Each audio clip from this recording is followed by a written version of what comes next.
बिहार की राजनीति में जब भी केंद्रीय मंत्री चिराग पासवान की बात होती है तो सबसे पहले उनके पिता स्वर्गीय रामविलास पासवान को याद किया जाता है। आपको बता दें कि चिराग पासवान के पिता रामविलास पासवान को वैसे भी बिहार में राजनीति का मौसम वैज्ञानिक कहा जाता था और कहा जाता था कि चिराग पासवान के पिता इतने सटीक थे कि उनको कब कौन सा फैसला लेना है उसका कैलकुलेशन वो अपने दिमाग में पहले से करके बैठे रहते थे।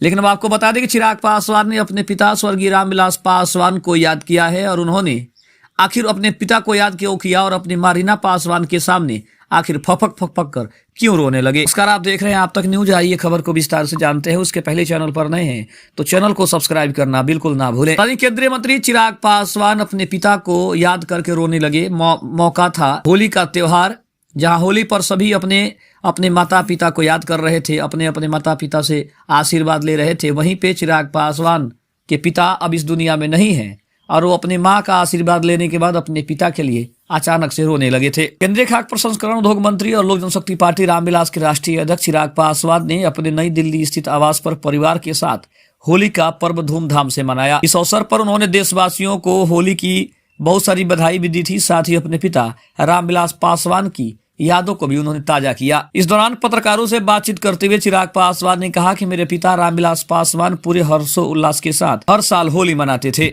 आज लंबे समय के बाद उनके निधन के बाद पार्टी और परिवार में खुशियों का माहौल वापस आया है। उन्होंने कहा कि मुझे उम्मीद है कि जैसे पिताजी होली का पर्व मनाया करते थे हम उसी तरीके से इसे मना रहे हैं।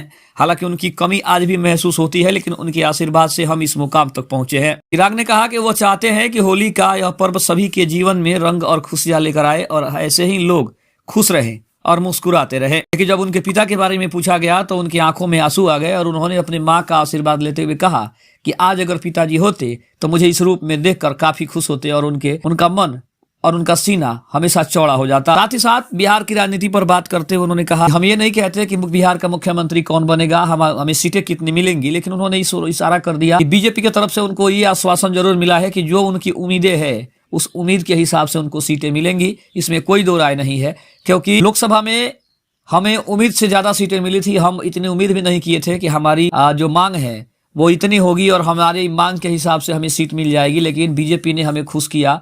5 सीटें हमें मिली और हम लोग 5 सीट जीतने में कामयाब हुए। इसलिए हमें उम्मीद है कि आने वाले 2025 के विधानसभा चुनाव में हमारी सीटों की संख्या हमारे अनुरूप होगी, हमारे मुताबिक होगी। इसलिए हम इसके लिए ज्यादा सोच नहीं रहे हैं, बल्कि हम अपनी तैयारियां कर रहे हैं और पार्टी अच्छे से जानती है कि उसकी तैयारियां कैसी है, हमें कितनी सीटें मिलनी चाहिए, हम कितनी सीटों के दावेदार हैं। इन सभी तमाम मुद्दों पर चिराग पासवान के जवाब ने एक बात तो स्पष्ट कर दिया है कि वो एनडीए में सीट बंटवारे को लेकर बिल्कुल आश्वस्त हैं। उनके मन में कोई शंका नहीं है, कोई संदेह नहीं है और शायद यही कारण है कि चिराग पासवान काफी ज्यादा रिलैक्स नजर आ रहे हैं। खबर कैसी लगी कमेंट में जरूर बताइएगा। तब तक के लिए धन्यवाद। जय हिंद, जय भारत।